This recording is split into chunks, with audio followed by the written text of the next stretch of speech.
Start off the Friday games at 6 o'clock. We had Lehigh, who went 2-9 last year, traveling to Army, who went 6-6. Army favored by 33.5 points on CBS Sport Network. And let's all congratulate Army.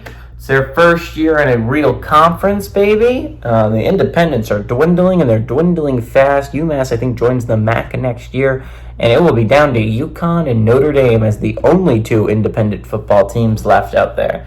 So the independent field is shrinking. I'm not exactly heartbroken at this fact. I do kind of like teams joining conferences. So I think it's going to be fun to see, especially Army-Navy going to be a conference. It's going to be a conference battle at the end of the year. I don't know how that's going to work, because if one of them are going to be in a position to maybe go to the American Championship game, I think it's going to be an interesting thing to work out. But Bryson Daly with 60 of 120 last year, threw for 913 yards, 7 touchdowns, 6 interceptions, but he also led his team on the ground with 215 carries for 901 yards and 7 touchdowns. Isaiah Alston had 9 catches for 266 yards and 2 touchdowns.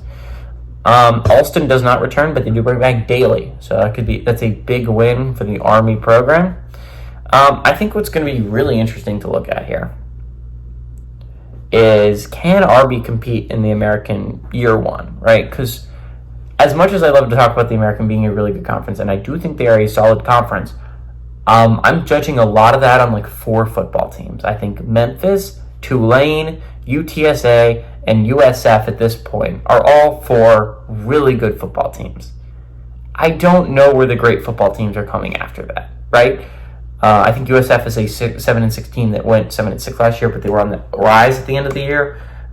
They obviously beat the crap out of Syracuse in their bowl game. I think they could be a team like Georgia Tech, right? Georgia Tech was 7-6, but they were in the upswing at the end of last year. USF is a 7-6 that was on the upswing at the end of last year. I think they're going to be a very similar team this year, especially with all the talent they bring returning. But outside of those 4 teams, right, it's hard to see where the other